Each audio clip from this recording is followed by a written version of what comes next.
In today's video, I'm going to give you a look inside my 2019 Bookish Bullet Journal and share with you my reading goals for the year. Hey guys, Kiki here.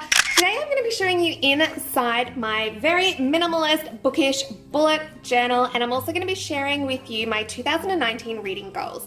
Now, for me, journaling isn't a creative endeavor. This is just simply a way for me to keep track of my goals and my habits, to make sure that I'm remaining mindful of my choices throughout the year. With that in mind, this is not a fancy journal by any stretch of the imagination. It is just a spiral-bound visual diary. This cost me $4.95 from Officeworks. They're all blank pages. They're rather thick, so if I do get a creative urge, I will be able to use watercolors on here with no problem. I also like using spiral bound notebooks because I can flip them and still lay them flat like this, and if I really mess up a page badly, I can rip it out. It's not going to damage the book at all. So I don't have a fancy title page. This is just a reading log for me. I did start off with my table of contents. Now I'm going to take you through each of these pages, so I won't stick on this one for too long. But I did want to mention that I haven't numbered any of my pages. I've just put my contents in order of what appears in this book. So the very first thing I have is my 2019 goals. Now, my number one goal is to read every day this year. That's something that I come really close to anyway without actually having to be mindful of it. But I do want to be mindful of the variety of books I'm reading this year and make sure that I'm reading to learn, not just reading for pleasure. So with that in mind, my other goals are to read at least 100 new books this year. New books meaning not rereads, so just new for me, not new as in released this year. Now, that's a pretty easy goal for me to hit, to be honest. To make it challenging, I have set myself a minimum of 48 non-fiction titles, and I want those to be on a variety of topics. So this year I am reading for breadth, not depth. I want to make sure that I'm introducing myself to topics that I haven't really read on before, to find out where new interests may lie, and then I can go deeper with those down the track. So I want to read at least 48 pieces of non-fiction work on a variety of topics. I also want to read at least 6 pieces of classic literature this year. Now, I used to read quite a bit of classic literature. I really enjoyed it, but I have fallen out of the habit over the last few years, so I want to get back into that.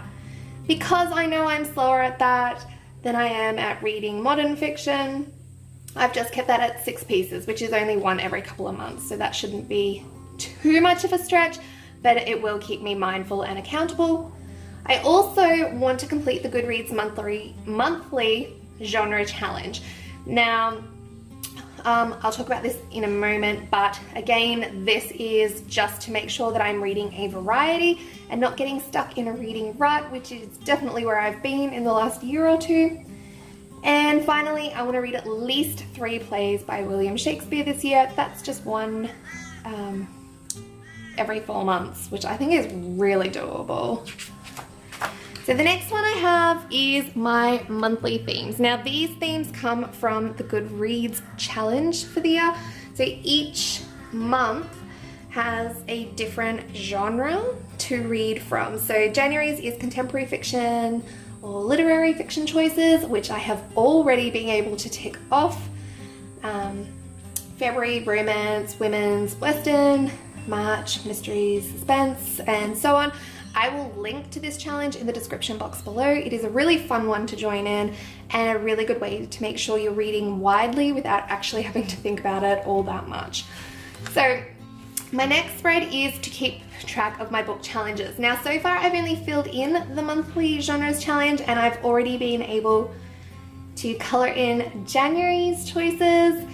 So I will need to come back and fill in some other book challenges that I'll be doing. Some of those will be year-long challenges and some will just crop up from month to month, but I will keep track of all those challenges here. Then I'm keeping track of the total number of books I've read, and I thought I'd have a little bit of fun with this one, and I've just done some floating bookshelves. And for every book, for every 5 books I read, I'm going to colour in a book on my floating shelves. So far I have 2 books coloured in, which equates to 10 books read. Over here I have my TBR list. So this is fiction that I want to read and classics that I want to read. I do have a list of non-fiction titles I want to read, but I have already collected that list elsewhere, so I haven't added it into my journal at this point. So far on my list I have The Tattooist of Auschwitz, which I read this week. I want to read Eleanor Oliphant. He's completely fine. I hear so many good things about this, and I'm hoping to get that one done this month. And The Girl from Munich is also on my list. And for classics so far, I just have 1984 by George Orwell, which is something that I have been wanting to read for a really long time and have never got around to.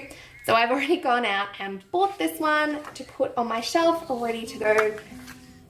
Now my next one, which I haven't filled in yet, is my 2019 book releases spread. So any books that I'm really excited to read, books I've been waiting for, books I hear great things about, I will pop into the month that they're due to be released and pop the date beside them so that I don't miss out on anything that I'm really waiting for. I have a second calendar. This one is laid out a little differently, and this one is for bookish events. So this will include things like book signings, book readings, author events, writing workshops, anything in that kind of realm will just be wrote down in here, just briefly what it is and what date it's on, so I can keep track of those. I keep a calendar separate with all the events that I'm actually going to throughout the year, along with all my appointments, things for the kids and stuff like that. So this is just a place for me to keep track of what is coming up, whether or not I actually end up going or not. Now this year I also want to be really mindful of where my books are coming from and where exactly my money is going. In the last week of December, my husband and I decided to clear out our house, and we donated literally hundreds of books. And that equates to a lot of money and a lot of space in my house.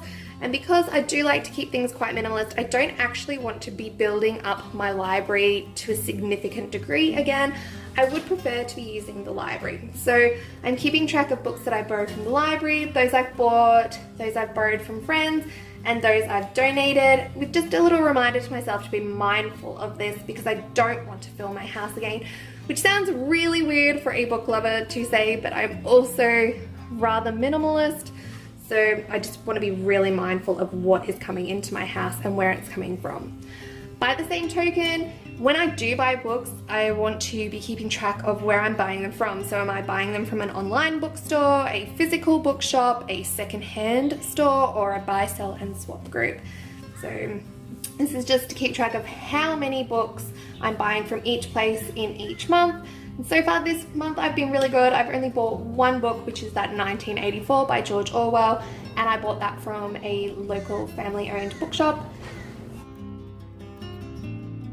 I'm trying to read a larger variety. There are a few things that I want to be keeping track of, so I'm keeping a running total of the books that I'm reading by the star rating that I've given them, so that I can see, am I making good book choices or poor book choices?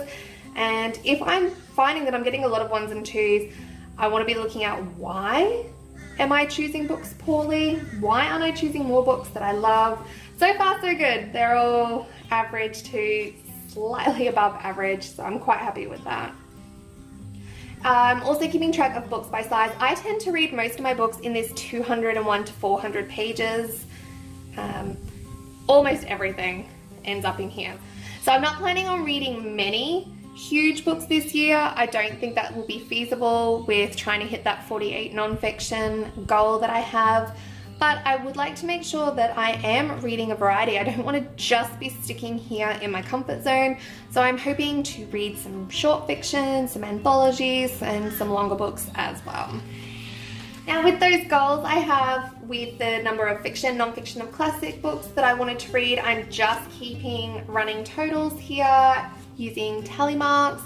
And the same with the book type, so whether I'm reading a physical book, an ebook, or listening to an audiobook, and I just want to track this to see if it's changing over time.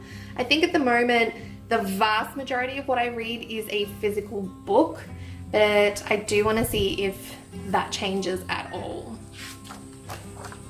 And lastly, I have noticed that I tend to read fiction by female authors and non-fiction by male authors, and it's not something that I have done intentionally, but it is something that I have noticed lately.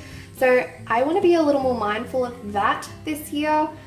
So I'm just keeping track of whether the authors are male, female, other being a group of authors or a book that only has an editor listed, and then whether the books by those authors are fiction or non-fiction, just so that I can see if that is changing at all. Okay, so moving on to my monthly spreads. Again, I didn't bother with a fancy title page, just a little bit of fireworks, colors in there because it's January. First page, I'm just reminding myself of the themes for the month. So these are those themes from the Goodreads monthly genre challenge, and then also of my goals. Now, to make sure I hit my yearly goals, I've set myself monthly goals for January to read 10 fiction, 4 non-fiction, 1 classic, and 1 of Shakespeare's play. But most importantly is to read every day. So my daily tracker is just tracking that I have read every day and what I've read. So whether I've read fiction, non-fiction, classics, plays. I'm definitely doing better with fiction and non-fiction. I still haven't got to even picking up a classic or a play, although I do have them put aside ready to go. I just haven't got there yet. So this has got the first half of the month, and I will pop the second half of the month here. And then I have a list of books that I've read for the month, and that's it.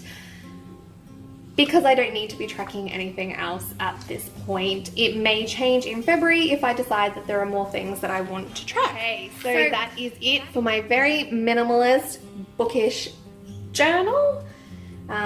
I'm not using anything fancy to do these. I've just got some gel markers, fine line pens, and a Tombow pen that I'm using for the thicker lines, and that is it. So this is definitely just aimed at keeping a record for myself so that I make sure that I'm hitting my goals, and the most important one of those for me is to make sure that I'm reading more widely this year.